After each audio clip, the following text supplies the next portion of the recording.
Bar tokko intalli Waaqayyoon sodaattuu fi Waaqayyoon kan jaallattu tokkotu ture. Barumsa isheenis barattuu cimtuu turte.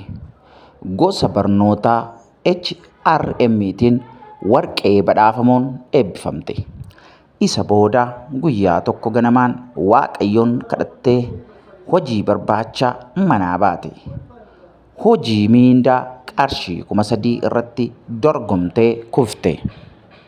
Yaa Waaqayyo, siin kadhadhee si amanadhee bahee naaf hin milkoofne, sitti gaddeera jettee mana isheetti deebite.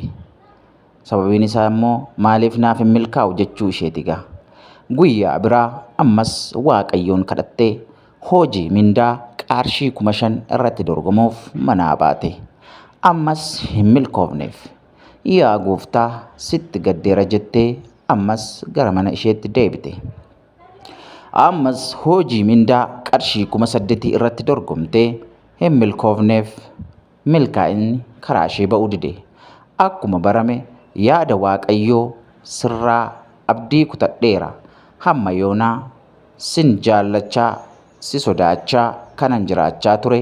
Akkasumaanii jettee gaddaa gara mana isheetti deebite.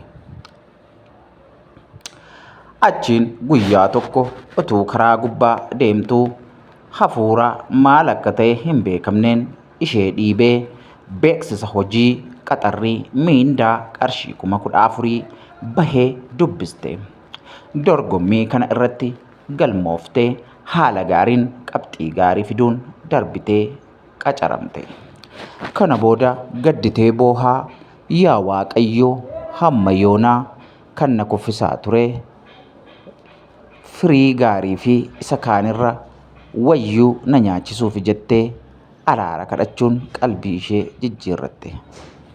Egaan maal jechuu barbaanne seetanii? Waaqayyo miira keenyaan isa madaaluu hin qabnu. Hamma inni dubbatutti afaan qabachuun akkam gaariidha seetanii. Buddeenni siif qophaa'e ni tura malee eenyu si jalaa hin nyaatu. Waaqayyo garaa sitti jabaatee utuu hin taane waan wayyu siif qopheessaa jiraatii abdii kutattee hin boo'in. Dhaamsa keenya dhaamsa Gonfoo Miidiyaati. Egaan saba Waaqayyoo hordoftoota Gonfoo Miidiyaa, wanta Waaqayyo isiniif kaa'e eenyuyyuu isin jalaa hin fudhatu. Milkaa'ina Waaqayyo isiniif yaade eenyuyyuu isin jalaa hin fudhatu.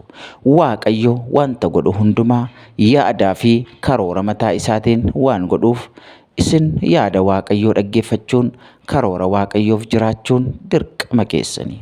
Waaqayyo baraaf jireenya keessan haa eebbisu. Eebbifamaa.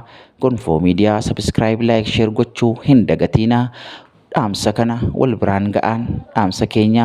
Waaqayyo baraaf jireenya keessan haa eebbisu. Kabajamaa ulfaadhaa isiniin jenna.